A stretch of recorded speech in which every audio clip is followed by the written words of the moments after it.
Okpe is here, Genix, with stories trending around the world. Hello, Genix. Good morning, Dr. Abati. How are you? It's good to see you. It's good to see you too. You look dapper today in your red tie. Thank Rufai, you. you both got the memo. What's with the red tie? Good morning, It's Rufai. a Friday. It's a Friday. It's Friday. Thank God it's Friday. It's a And Friday. Tundu, you look glorious. Thank you, As darling. always. Thank you, darling. After you. Well, good morning to you, viewers. Here are some of the stories that are trending across the globe.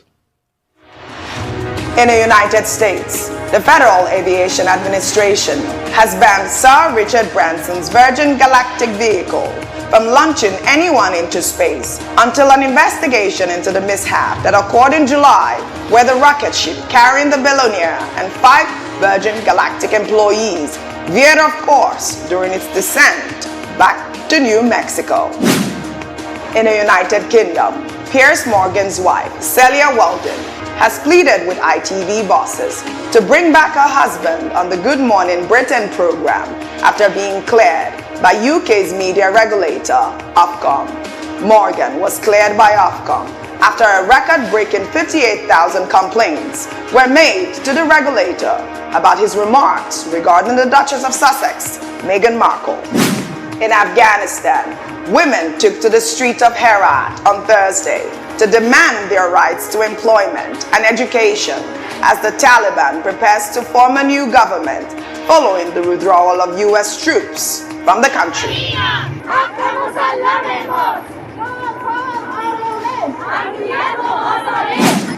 In China, the government has banned effeminate men on television and told broadcasters on Thursday to promote revolutionary culture, broadening a campaign to tighten control over business and society and to enforce official morality.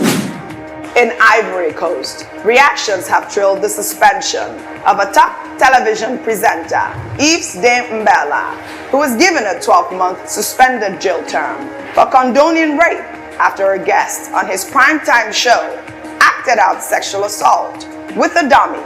On Wednesday, the presenter was ordered to pay a fine of $3,600 after being accused of encouraging his TV guest, a former rapist, to use the mannequin to demonstrate how he abused his victims. Under sports, Eukaria Iyazi on Thursday increased Team Nigeria's medals haul at the ongoing 2020 Paralympic Games in Tokyo after winning a bronze medal in the women's seated shot put event. Iyazi had a season best throw of 10.40 meters in the final of the event's F57 class at the Olympic Stadium. Finally, under entertainment, Grammy Award-winning rapper Drake's new album, Certified Lover Boy, hits the airwaves today. As part of the promotion for the album, the Canadian rapper announced on billboards in multiple cities across the globe, including Lagos, the musicians that will be featuring on the album. And Nigerian singer Temilade Okpe, popularly known as Tems, made the lineup alongside rapper Travis Scott, Jay-Z, and a host of others. Well, let's begin what's trending on a lighter note today with the Governor of Benue State, Samuel Ortom, who has been quite vocal about the insecurity challenges in the country. In a video that is now circulating on social media, the governor claimed that he has been affected psychologically by the insecurity and is unable to engage sexually with his wife, especially when he thinks of the people at the internally displaced camp. Let's take a listen. Nobody should intimidate me. I remain committed to leading my people and also standing with the people. There is no way, as our leader said, how do you want me? Even when I'm on top of my wife and I remember the people who are in that DP camp. You go flat. Thank you very much. Well, Dr. Abati, I'm coming to you straight on the story. I called it a lighter note, but it is very serious what he's talking about. I mean, he just said that he cannot perform with his wife when he thinks about the insecurity and the people at the IDP camps. Your take on this story, Dr. Abati? Well, ordinarily, what happens between Governor Ortom and his wife in their bedroom, in the other room, should not be our concern. We don't need to worry about whether things go up or go down or go sideways or go in any direction in their other room. Right. But now that he has brought it to the public domain, it has become a matter of public interest. And I see that in the last 24 hours, many Nigerians have shown interest in that connection between Governor Ortom's bedroom and the crisis, the security crisis that he faces in his state. I think that he used that explanation to convey the extent of his passion, his concern, about his people. And I think that is perfectly understandable considering the conflict that he has been having with the federal government. But, right. My comment will be as follows. One, Governor Ortom should try to get a good work-life balance. We don't expect that he will sacrifice his duty, his commitment in the other room because he wants to serve the people of Benue State. We don't want him to leave government and his wife will leave him, or for the First Lady of Benue State to leave him in the course of his governorship and then blame the security challenge for that. So that's why I think he needs to strike a very good balance. And as for the statement that he made, the governor was saying that when he's on top, that's typical Nigerian talk. It's misogynistic, and I don't know what you mean. What do you mean it's misogynistic? No, because in Nigeria, men always claim that they are on top in the bedroom. Maybe the governor. Well, what about that? What if that is his sexual preference? Well, it's called the missionary style. Yes, maybe exactly. the governor needs some further education in the activities of the bedroom, of the other room.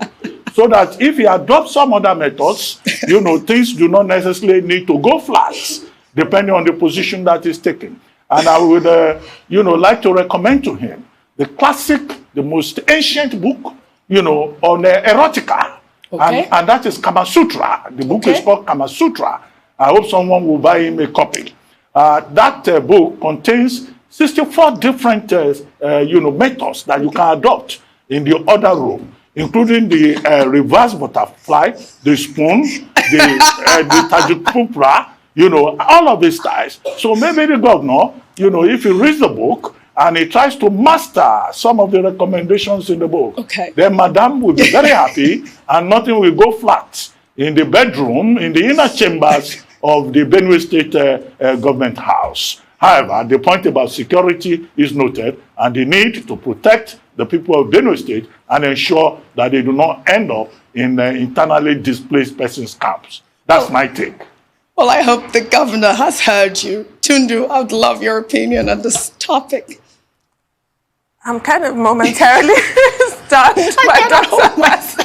I mean, while I appreciate a break from the usual wall of misery that is the news in Nigeria, I didn't expect things to take such a prurient turn this morning. I guess in a nutshell, all I have to say is that Governor Ortom should perhaps learn to leave his work in the office and not bring it home with him. But it's kind of nice to see that he is so caring and concerned. I mean, I don't mean to sound prudish, but I generally don't appreciate any form of levity with regards to serious issues such as security, such as lives and displacement. But in his case, I'll give him a pass because he was also a victim. We recall that he almost lost his life to these terrorists. They're not bandits at all. So I give him a pass for that. And I guess the bottom line is that he cares. But yes, he has to compartmentalize his life so he doesn't, affect his home life. Well said, Tundu. Rufai, your analysis on this topic.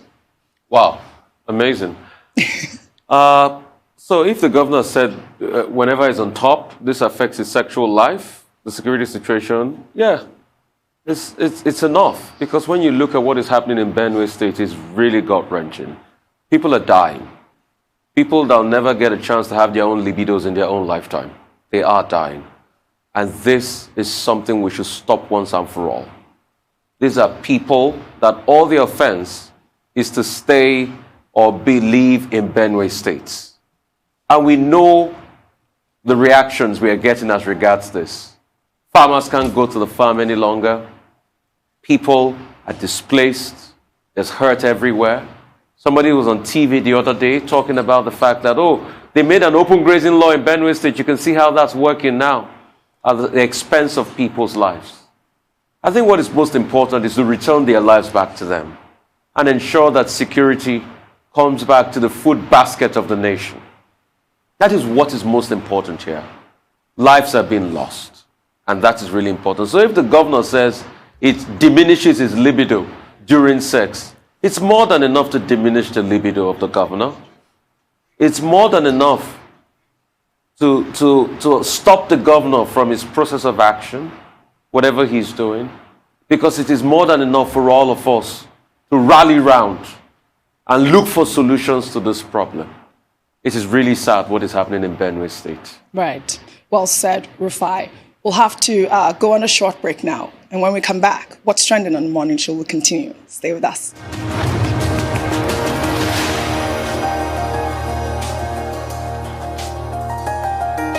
Reactions have trailed the approval of a new naval base to be established in Kano State, Nigeria.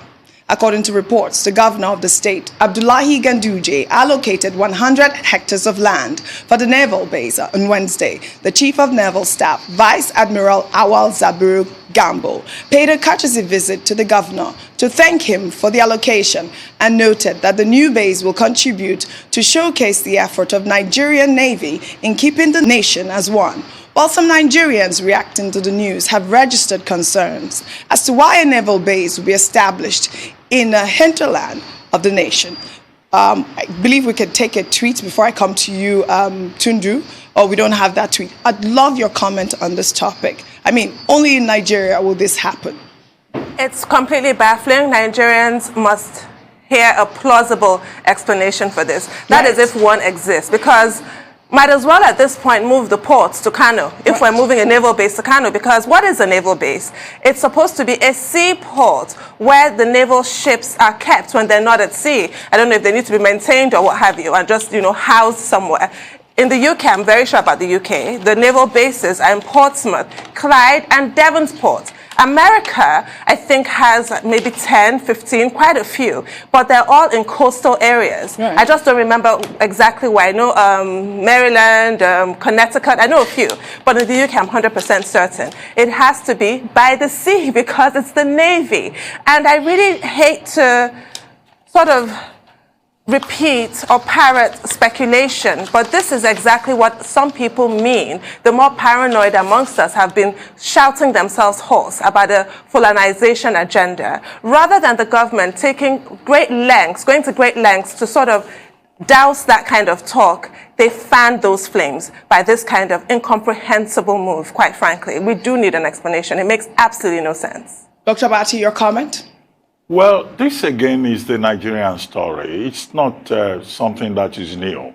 You recall, as part of the struggle of the people of the Niger Delta, they were complaining at a point, the people of the Niger Delta, that the headquarters of the international oil companies should not be in Lagos, that those headquarters should be located in the Niger Delta, where the primary material, that is the main business, is located. And that went on for many years. We can give another example of, when the Ministry of Transport decided to locate the Federal University of Transportation in Daura, in Katsina State, in the hometown of the president. People were wondering, they were saying, look, why go and put the University of Transportation in Daura? I mean, what kind of transportation are they going to teach there? Travel on the back of camels or what? Now you have this. This is yet another instance. It's a long list that we can cite. People are now saying, why a naval base in the desert? When there is the ocean is right here in the south. There are persons in the north who can tell you that there are rivers also in the north and all that. But what is the draft level, of those rivers? Do they justify the establishment of a naval base there? But the Chief of Naval Staff, who was, in Kano for an annual naval conference, was quite enthusiastic that the state governor had allocated land for this purpose. And indeed, as you speak, an acting commander of the Naval Base to be situated in Kano has already been appointed. And we are told that this commander of the base will immediately form part of the security council of the government of Kano State. The only justification that I see that they can put forward is that, oh, this is yet in line with the principle of federal character in the Constitution, that government assets should be, and infrastructure should be distributed across the country. Well, you can put up that argument, but there are certain things that do not make sense. A naval base in the desert. It's only in Nigeria that I think that is possible. Absolutely. But Nigeria never fails to surprise you. Or rather, our leaders never fail to surprise us. Before I take your comment, we'll take our final story so you can comment on both. In Katsina State, some Nigerians have thrown the governor of the state, Aminu Masari, under the bus after he signed an error-filled executive order. The executive order, which came into effect on Tuesday, was issued as part of efforts to address the security challenges in the state. In the executive order, the first blunder was the subject matter of the order, the title, which read, Constitution of the Federal Republic of Nigeria, 1991, when in actual fact, the Federal Republic of Nigeria is governed by the 1999 Constitution. The executive order contained other blunders, including the spelling of Nigeria, which was written below the governor's signature as Nigeria. While many Nigerians have shared reactions, Rufai, I would love your comment on this particular subject before you talk about the naval issue. I'm sure the guy that wrote the paper wrote Nigeria as they will call it, Nigeria. I couldn't even pronounce it. No, how do you say? Nigeria. Nigeria. Okay, good. You see, incompetence is just everywhere. This is another brighter grammar moment. Incompetence is just everywhere, and there's nobody to double check it. If a common government dossier cannot be checked properly from errors, then what can be checked properly in this country?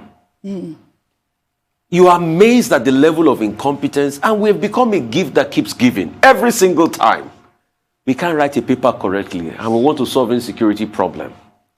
And that's why we do things that we can't even account for. Good point you were talking about, Tundu, about naval bases in England. I had the chance of being in one in Plymouth. Plymouth is like an ocean, big body of water. That's where you have naval bases. But here, we didn't see the Niger Delta. There's a naval base in Sapele, close to the water. It's just very close to where the power station is in Sapele. I've been to that one too. You didn't see all the body of water in Bayelsa. You now take it all the way to the north. And when the people of the Niger Delta are complaining that they are marginalized, you say, how are they marginalized? So we'll go and dig up water in Kano now to form naval base all of a sudden? Or it's going to be built close to River Rana, or what is it? You see places in the Niger Delta to site naval base, you can't site it there. I mean, it's really? all the way to, just like it never made sense to me why a refinery was built in Kaduna and we had to transport crude up there to refine. Bunkers. Federal character. Federal character. Yes, What is this characterization of federal madness we are doing in this country? That's what we call it. I mean, I don't get it. We're not, you know the cost we use to transport crude all the way. Right. Please, you see, let us not divide this country even further. Let us do what is right. Let us do what is befitting, because we forget that every day we are living our lives to leave legacies. Right. And power is transient. You will come, you will go someday. The question is, what have you done behind? Please, put a naval base where it has to be. All right. You can get a lot of good officers out of Bayelsa and some other areas in the southwest, in the south. Put them in place. I'm waiting to see Panda's reaction to this, because they will talk definitely. Dr. Vati, I'd love your reaction to the executive order issued by the governor of Katsina State. Well, this is supposed to be an executive order on the security situation in Katsina State. And some of the things that executive order is talking about, they seem to be important. The imposition of curfew, the restriction of movement, recommendations about markets, when they should open, when they should not open, and also some talk about restriction on the transportation of cattle out of Katsina State. So in terms of the spirit, you will see an attempt on the part of the governor to deal with the urgent situation in Katsina State. And that's Katsina State, the state of the president of Nigeria. And they are also, Correct. They have very serious security problems. Now, what is very scandalous is the delivery of that executive order via the vehicle of a badly written document. And although we may blame the civil servants, but I would like to hold the Governor Aminu Masari Yes. himself responsible. This is a man who has been in government for the better part of his life. He started by being a commissioner in Katsina State, and he later, ended up as a member of parliament, and he was also speaker of the House of Representatives. The rule is that when you are given a document, even if it is drafted for you, you have to read it first. Didn't the governor read the document? I'm not sure. A man who was a former, Sure. Speaker of the House of Representatives. The thing is even titled Constitution of the Federal Republic of Nigeria, 1991. 1991. As amended. The operative constitution in Nigeria, a former Speaker of the House of Representatives should be able to know that. He should be able to see it. The operative constitution is the 1999 constitution as amended. And then the same document is riddled with all kinds of grammatical infelicities, bad spellings. So many Jerry cans is spelled wrongly. Even Nigeria is wrongly spelled. What kind of system do they run in Katsina State? That they cannot write simple English. I'm wondering myself, somebody who was a commissioner and who was a speaker should really know better. And it's his signature on the dotted line. Yes. The buck stops with him. Absolutely. I was just appalled. I was shocked when I saw that. Well, I'm sorry I cannot talk too much because I've lost my voice. I'll try to rest this weekend. That's all I have for you guys on What's Trending today. You guys have a great weekend. I'm sure your voice will be fine by Monday. I hope so. So that it will remain as sonorous as ever. Thank you, Dr. Abati. Thank you, Juneka. See you next week.